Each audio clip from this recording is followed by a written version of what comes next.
I'm 29 years old, and recently my mom called me after nearly 5 years of no contact. She told me my help was needed because my sister Melissa and her husband had just experienced something terrible. Some background. Melissa, who is 27, is now married to a man who was once supposed to be my husband. His name is Lucas, and we had been together since college. Lucas proposed to me after almost 5 years of dating, and he threw a surprise party for us on the night of our engagement. I was overjoyed until around 11 p.m., when I went into the backyard for better phone reception and caught Lucas and Melissa kissing passionately. They were so into each other that at first, they didn't even notice me standing there in shock. I couldn't believe Lucas would betray me like that after almost 5 years together, especially on our engagement night. When they finally noticed me, they quickly pulled apart, but the damage was done.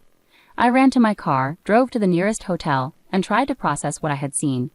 Then Melissa texted me, apologizing but saying she loved Lucas, and that this had been going on for a long time.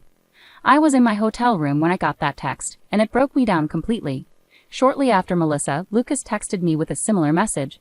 He admitted he only proposed to me hoping it would help him forget Melissa, but it didn't work. He said their love was undeniable and he saw me as a temporary distraction. It was devastating to hear. I stayed in the hotel for a few days, trying to gather myself and convince myself it was all a bad dream. After almost 4 days, I went home because I needed to sort things out and get back to work.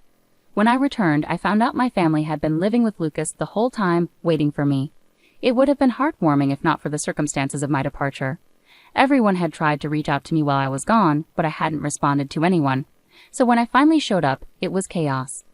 Everyone greeted me warmly when I returned home, even Melissa. She hugged me tearfully, but I was too overwhelmed to react. After the initial chaos settled, I told them I was back only to gather my things and leave for good. Lucas had been quiet until then, but when I mentioned moving out, he spoke up. He said there was no need for me to leave because he had already packed his things. He planned to move in with Melissa now that everything was out in the open. When I returned home, my family seemed oddly cheerful despite the painful situation. They were all smiling, even though I couldn't find anything to smile about. Melissa and Lucas stood together awkwardly, looking sad yet smiling. I couldn't hold back anymore and asked my family why they were smiling. To me, Melissa had just ruined my engagement and taken away my boyfriend of nearly 5 years. There was nothing funny or sweet about it. My mother spoke up then, saying they couldn't change the past but could accept the future. They believed Melissa and Lucas were meant to be together, despite how their relationship started with cheating. They expressed regret but hoped I could understand and accept that this was the best outcome. Melissa apologized tearfully for falling in love with my boyfriend and wished she could have told me sooner. They claimed they were deeply in love and wanted to be together forever. Then, right in front of me, they kissed. My mother even wiped a tear away. I couldn't handle it anymore and told them their behavior was disgusting, not sentimental. To my surprise, my family got annoyed with me. They said I was being bratty and making it all about myself instead of being happy for my sister. I was shocked and demanded everyone leave my house. I couldn't believe they were defending Melissa and Lucas and making me out to be the bad one. My father even told me to stop acting like a child and accept what had happened. They acted like I should celebrate my sister finding her soulmate instead of feeling hurt and betrayed. It was all too much for me to handle. So I decided to forget it all. I went into my room, packed a few things, and left without saying a word or listening to their pleas. They called after me, asking me to stay, but I had nothing more to say. It was painfully obvious that they cared more about Melissa's happiness than about me or what was fair. They were so focused on justifying Melissa's actions that they forgot I had feelings too. After that day, my family tried reaching out to me multiple times, but I ignored them because I didn't feel they deserved a response. A few weeks later, I received an invitation to Melissa and Lucas's wedding, which I declined. Many of our mutual friends also declined in support of me, and some relatives distanced themselves from my family after learning how they treated me.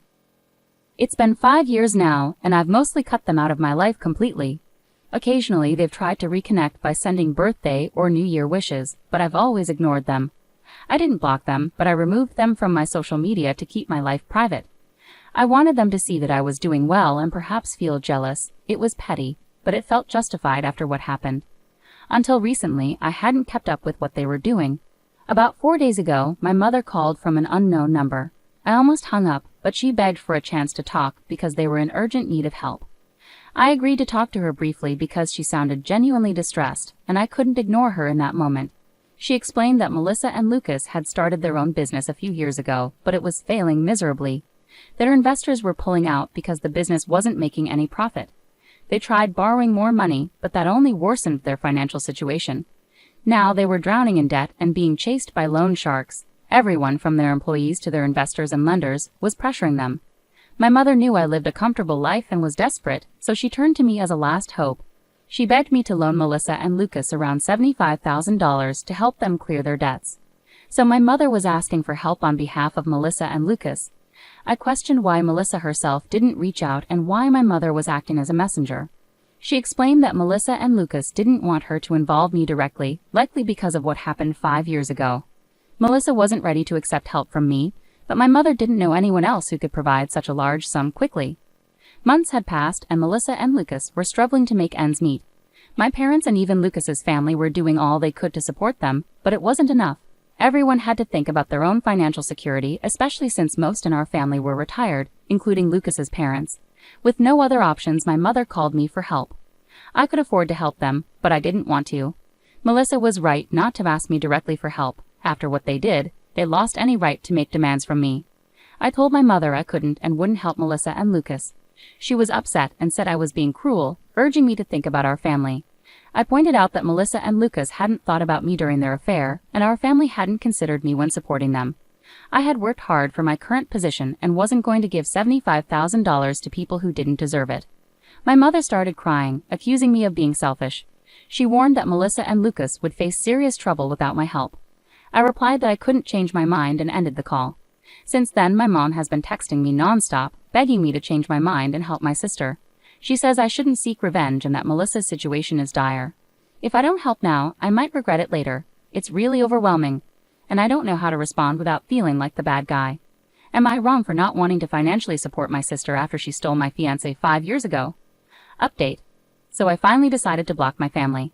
I should have done it years ago, but I kept them around partly so they could see what I was up to and partly out of fear that I might regret cutting them off if something bad happened to them.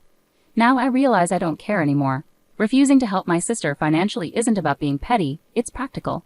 They've already wasted a lot of money, and even if I gave them $75,000 now, I doubt they could pay it back. It's a substantial sum, and even with my resources, it's not something I can give away without expecting repayment. If it were a close friend, I'd expect the same. I talked to some friends about it, and they agreed that not giving them money was the right call. It's not about revenge, but about being realistic. Now that I've blocked my mother, I don't have to deal with her trying to guilt-trip me anymore, so I feel relieved. Update 2. Hey everyone, something major happened today. While I was at work, my neighbor called to say there was a couple outside my house causing a scene and demanding to talk to me. They'd been at it for about an hour. Reluctant to leave work, I asked my neighbor to describe them. Deep down, I already knew who it was. She described them, and it was confirmed. They were Melissa and Lucas waiting for me at home. My neighbor insisted I come home to handle the situation as she didn't trust that Melissa and Lucas were up to any good. Given their history, I agreed. I thanked her and drove home immediately, not wanting to risk them getting inside my house. When I arrived about 15 minutes later, I found them trying to pick the lock. I pulled up and demanded to know what they thought they were doing. I attempted to call the police, but Lucas quickly knocked the phone out of my hand. Melissa approached and claimed they just wanted to talk, and weren't there to take anything, at least not at that moment. I told them to speak quickly and made it clear they wouldn't be coming inside. They agreed to talk in the yard, which was a relief since inviting them in didn't seem safe given their apparent hostility. I told them to make it quick and that they shouldn't expect me to invite them inside. They agreed to talk in the yard, which was a relief given their hostility. Melissa began by saying my mother had informed her about our phone call and how I had ignored their texts and blocked them all. She accused me of being unfair, saying it had been 5 years and I should be over it by now. She claimed I was acting out for attention and said she felt insulted by my refusal to help them. That's why she was there to talk. Melissa explained that she had managed to get the money for now by selling their house and jewelry, but there was a strong chance she might need more in the future. She wanted to ensure she could rely on me for help if needed. I told her that no, she couldn't count on me for anything because I hated her and her husband with a passion. I was so angry that I said it was taking a lot of restraint not to hit her, so they should leave. Lucas then demanded I sign a document promising to give them money in the future. I told them they were insane if they thought they could manipulate me into signing anything under pressure. I demanded they get out, but Melissa pushed me and said I owed them because they were family. I was shocked and nearly slapped her but controlled myself, knowing violence would only make things worse. Instead, I grabbed my phone from the ground, got into my car, and drove off quickly. Since I had left the engine running, it didn't take long to get a head start. They didn't chase me on foot but stayed at my house, which was unfortunate. As soon as I was a safe distance away, I called the police and explained the situation. I then drove back home, arriving just before the police did. Within 20 minutes, I told them everything, and they arrested Melissa and Lucas. I knew the charges weren't severe, so they'd probably get off easily, but at least they were taken away, and I didn't have to deal with them anymore. It's been a few hours and I haven't heard from anyone in my family. I expected at least one of them to try contacting me from a different number, but they haven't. Maybe they've given up on trying to get under my skin, or they're waiting for things to calm down before reaching out again. Either way, it's been strangely quiet. Update 3. Hi everyone. So the last update was about a week ago. I had started to believe that my family would leave me alone after I called the cops on Melissa and Lucas, but I was wrong. This time it was my parents who showed up at my house, asking to speak to me. This happened yesterday and they seemed a lot less arrogant than Melissa and Lucas, so I let them in. As soon as my mother entered the house, she started crying and apologized for taking Melissa's side over mine. My father explained that after they learned about Melissa and Lucas getting arrested and physically pushing me, they couldn't look at them the same way and decided to cut them off. My mother continued to cry while my father admitted they were wrong for siding with Melissa in the past when I was the real victim. I told them that while I appreciated their apology and them finally coming to their senses, it was too little, too late. I was now used to living my life on my own terms and didn't want to go back to putting my family before myself. So even though I appreciated their visit and apology, I couldn't promise to work on our relationship. I felt there was no point in trying to salvage something that was already ruined, even if it was with my parents. They tried to convince me that we could fix things if we wanted to, but that was the problem. I didn't want to anymore. I just wanted to be by myself.